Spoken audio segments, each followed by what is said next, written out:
नमस्कार। जय हिंद। जय भारत। जय श्री राम। मैं वीरेंद्र कुमार अधिवक्ता और आप सभी YouTube के दर्शकों श्रोताओं को YouTube के चैनल रियल नॉलेज पर स्वागत है। और आज मैं पुनः पूर्व की भांति इस चैनल पर अपना कुछ संक्षिप्त विचार मंतव्य लेकर हाजिर हूँ। तो चलिए मैं बातों की शुरुआत करता हूँ। बात शुरू करने से पहले मैं दर्शकों से यह बता देना चाहूँगा कि मेरा वीडियो में पिक्चर क्वालिटी बिल्कुल ख़राब है।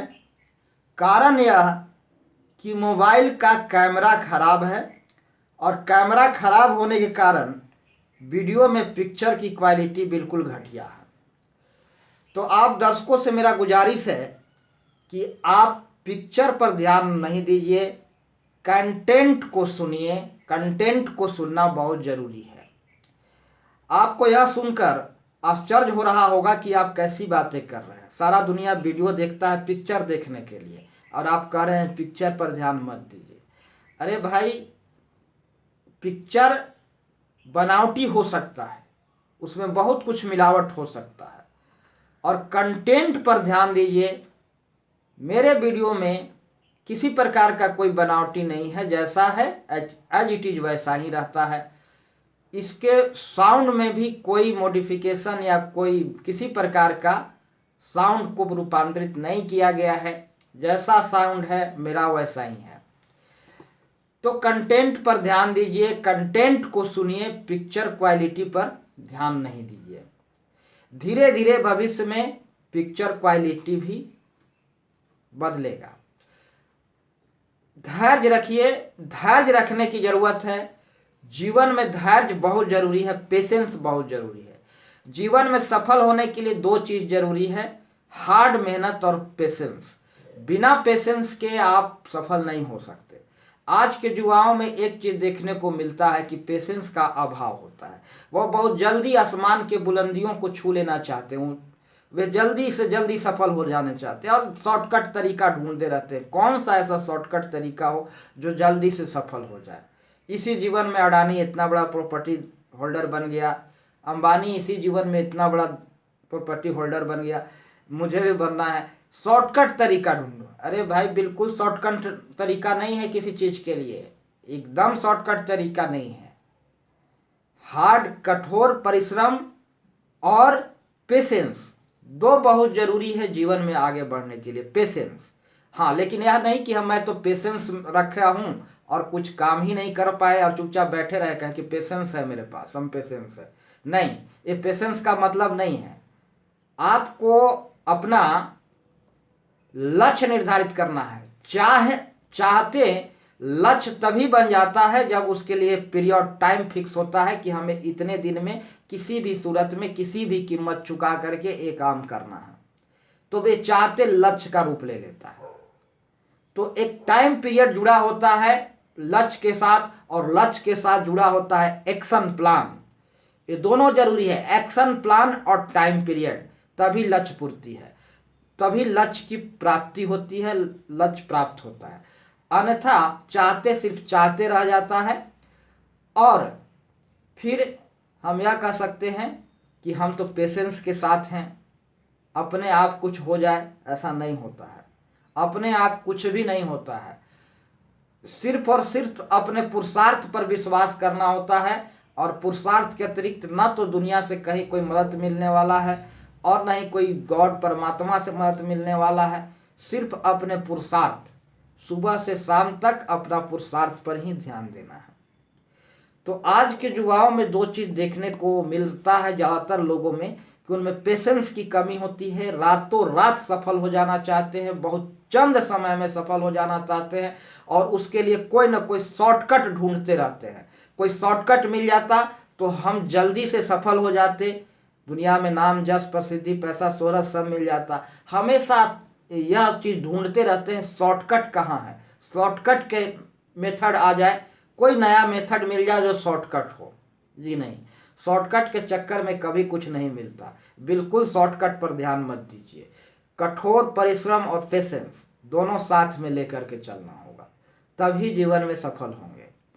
तो यह एक आप देखते हैं ना, यूपीएससी के तैयारी करने वाले कैंडिडेट्स को 3 टर्म के एग्जाम पास करने होते हैं। पहले प्रीलिम, उसके बाद मेंस, उसके बाद ओरल वाइवा टेस्ट होता है, इंटरव्यू जिसको कहते हैं। आप प्रीलिम के एग्जाम में बैठे बिना मेंस में नहीं बैठ सकते। प्रीलिम पास किए बिना मेंस में के एग्जाम में बैठने का आपका कोई अधिकार नहीं होता। तो प्रीलिम पहला टेस्ट है और प्रीलिम को पहले पास करना होता है। तो पहले प्रीलिम एग्जाम को पास करना है, और जब तक प्रीलिम एग्जाम नहीं पास होते किसी भी क्षेत्र में, तब तक आप मेंस की तैयारी करने के लायक नहीं हैं। तो पहले प्रीलिम एग्जाम को पास कीजिए, पेशेंस रखिए, धैर्य रखिए, तभी आप जीवन में आगे बढ़ सकते हैं। चलिए मैं थोड़ा बात को और आगे बढ़ाता हूँ। बहुत लोग यह सोचते हैं कि जब उम्र ढल जाएगी तो फिर सफलता का क्या मायने रहेगा। जब उम्र ढल जाएगी तो किसी चीज को गेन कर लेना, कोई अचीवमेंट प्राप्त करने से क्या मतलब। बहुत कम समय बचा है, हमारे पास टाइम की कमी है, जिंदगी बहुत छोटी है, समय बहुत कम है। मुश्किल से एवरेज मनुष्य की आयु 60, 65 या 70 है अप्रोक्सीमेटली। इसी में कुछ करना है, इसी में कुछ बनना है, इसी में कुछ जाना।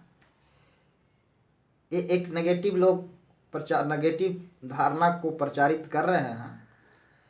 जीवन में कुछ पाने की उम्मीद करके कुछ काम नहीं किया जाना चाहिए। नंबर 1 पहला शर्त है कि कुछ पाने की उम्मीद करके कोई काम नहीं किया जाना चाहिए।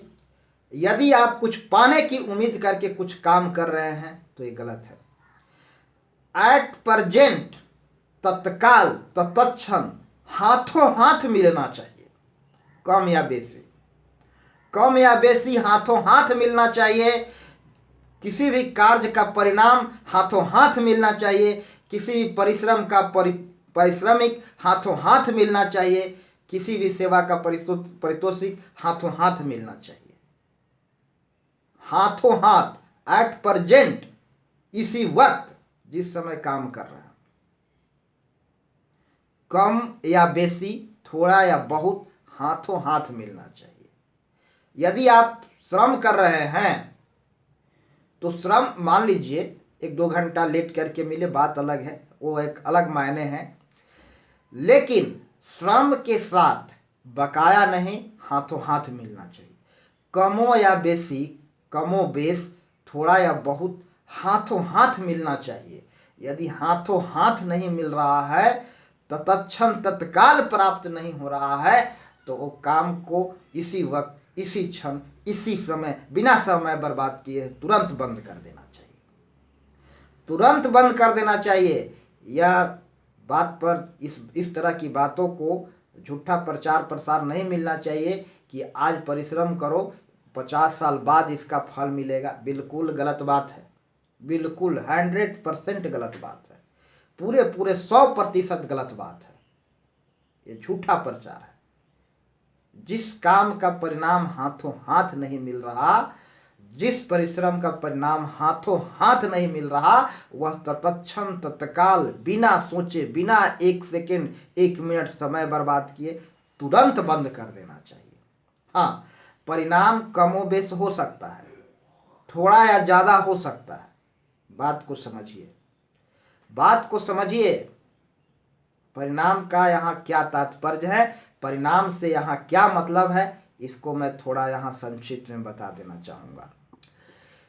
देखिए, सभी चीज के, सभी कर्मों के पीछे हमारा उद्देश्य है आनंद, मस्ती, सुकून, शांति। क्या यह सत्य नहीं है? हमारे सभी कर्मों के पीछे का मूल उद्देश्य है आनंद, मस्ती, सुकून, शांति। इसी चीज को गेन करने के लिए हम सब दुनिया में कुछ न कुछ कर रहे हैं। इसके अतिरिक्त और कोई चीज प्राप्त नहीं करना है। चाहे हम पैसा कमाएं, या फिर किसी ऊंचा पोस्ट प्राप्त करने के लिए परिश्रम करें, या कोई पद प्राप्त करने के लिए परिश्रम करें। आनंद, मस्ती, सुकून, शांति परम लक्ष्य है, अंतिम उद्देश्य है, और सभी कर्मों के पीछे का मूल उद्देश्य यही है। कर्म के साथ जुड़ा है आनंद। आनंद जब तक नहीं मिल रहा, तब तक काम नहीं किया जा सकता। आनंद काम में जरूर आना चाहिए। आप जो कुछ भी कर रहे हैं उस काम में आनंद नहीं मिल रहा है, प्रसन्नता नहीं मिल रही है, खुशी नहीं मिल रहा है, तो पैसा भी नहीं मिलेगा। पक्का जान लीजिए, पैसा भी नहीं मिलेगा। एकदम 100% सत्य है। जिस काम में आनंद नहीं मिल रहा उसमें पैसा भी नहीं मिलेगा। अरे गलती से मिल गया बबूल तक आम तो बात अलग है, वो अलग चीज है। गलती से बिना आनंद प्राप्त किए हुए कुछ धन मिल जाता है, लेकिन उस धन का कोई मजा नहीं मिलता फिर, क्योंकि आनंद ही नहीं मिला तो धन का क्या मजा रह गया। अपवादित दशा में बिना आनंद प्राप्त किए हुए भी कुछ हम काम करते हैं और अपवाद स्वरूप कुछ पैसा भी मिल जाता है। अपवाद तो अपवाद सामान्य नियम के विपरीत होता है, उसको हम जनरल समान सिद्धांत नहीं रखते। सामान्य सिद्धांत की जब मैं बात कर रहा तो सामान्य सिद्धांत यही है कि जिस काम में आनंद नहीं मिलता उस काम में समुचित परिश्रमिक भी नहीं मिलता, और परिश्रमिक के पीछे का उद्देश्य आनंद प्राप्त करना, आनंद मस्ती सुकून शांति प्राप्त करना होता है। तो जिस काम में तत्काल आनंद नहीं मिल रहा वो काम को नहीं करना चाहिए। फिर जीवन का उम्र नहीं देखना चाहिए कि उम्र कितना है और कितना और बाकी है, कितना और रहेगा। हमारा काम में अभी इस वक्त आनंद मिल रहा है, थोड़ा या बेसी, थोड़ा या कम तो ठीक है, और नहीं मिल रहा है तो बकवास है। फिर भविष्य में पाने की उम्मीद नहीं रखना, ये बकवास है, गलत दिशा में ले जा रहे हैं। तो आज मैं ज़्यादा कुछ नहीं कहूँगा, मैं अपनी वाणी को इतना ही कहकर विराम देना चाहूँगा। और दर्शकों से मेरा गुजारिश होगा कि वीडियो को देखें, लोगों को दिखाएं। और अंत में मैं सभी दर्शकों को प्यार भरा नमस्कार बोलना चाहूँगा। तो सभी को प्यार भरा नमस्कार। जय हिंद, जय भारत, जय श्री राम।